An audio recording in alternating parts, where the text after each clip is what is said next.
Eu implementei esses 3 hábitos simples e em 30 dias os meus resultados mudaram completamente. O primeiro hábito foi focar no que eu controlo, ter clareza do que depende só de mim. O segundo hábito foi ter metas de ações claras. Quais são as metas que eu tenho dentro do que eu controlo? E o terceiro é analisar as métricas dessas ações. Eu vou focar e eu vou aprofundar em cada um desses 3 hábitos para te trazer ainda mais clareza e te ajudar a melhorar os seus resultados. Então vamos lá. Para você que trabalha com vendas high ticket, vendas consultivas, seja de palestras, mentorias ou qualquer outro tipo de serviço com um valor elevado, eu tenho certeza que esses 3 hábitos podem te ajudar a ter cada vez mais resultado, assim como eles me ajudaram. O primeiro hábito é saber o que depende 100% de você. Qual das ações você tem 100% de controle? Eu aprendi que muitas das ações nas vendas a gente tem controle e algumas dessas ações a gente tem influência.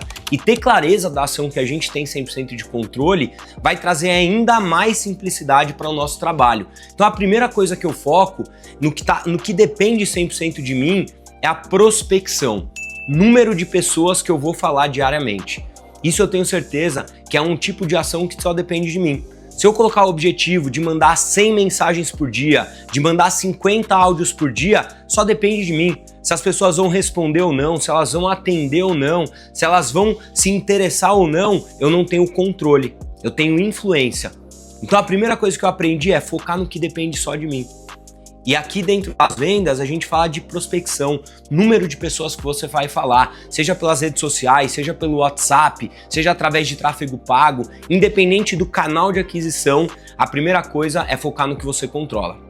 O segundo hábito foi ter uma meta de ação em cima dessa atividade que eu tenho controle.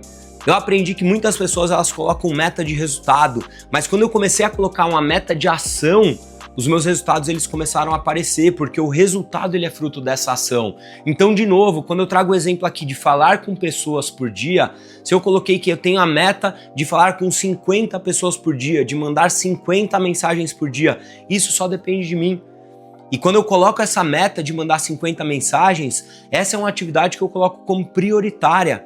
E a partir do momento que eu paro e separo um período para fazer isso de forma focada, eu mando essas 50 mensagens e aí depois eu vou ter o resultado, eu vou ter outras ações que vão ser fruto dessas mensagens. Mas eu costumo falar que é uma atividade que me coloca num ciclo de atividades obrigatória. E quando eu entendi isso, implementei isso, os meus resultados tiveram um salto absurdo. E por último, foi tirar as métricas em cima dessas atividades. Então, vou voltar no mesmo exemplo. Quando eu coloco que eu tenho o objetivo de mandar 50 mensagens por dia, eu mando 50 mensagens. Depois de um período, eu vou analisar qual o resultado que essas 50 mensagens tiveram.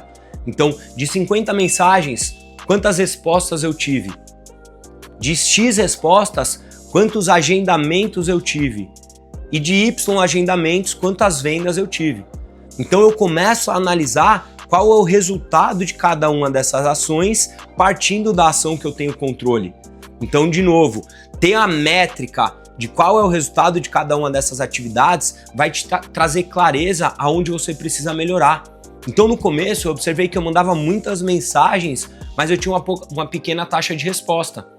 E identifiquei que eu precisava melhorar as minhas mensagens. Foi quando eu comecei a testar modelos de mensagens diferentes e ver qual que performava melhor. A partir do momento que eu identifiquei um modelo de mensagem que me trazia um número maior de respostas, eu comecei a focar em como que essas respostas, como que essa interação vai me trazer um número maior de agendamentos. Então, você começa a ter clareza de qual atividade, de qual músculo que você precisa treinar, né? Porque a gente costuma dar um exemplo que às vezes é igual você querer ir na academia e treinar todos os músculos todos os dias. Não, você precisa saber um músculo que você vai treinar aquele dia e focar em treinar aquele músculo. É a mesma coisa quando a gente fala de um processo de vendas high ticket. Dentro de cada uma das etapas, ter as métricas de cada uma delas vai te trazer clareza em qual músculo que você precisa treinar mais. E aí sim, você vai conseguir ter cada vez mais resultado focando no que você precisa melhorar.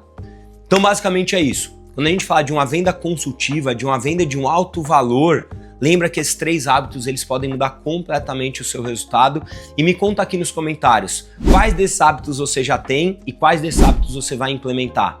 Então se você quer aumentar suas vendas, se você quer melhorar sua produtividade, se você quer aprender sobre mentalidade, se inscreve aqui no canal que vai vir muito vídeo e novidade aí para vocês.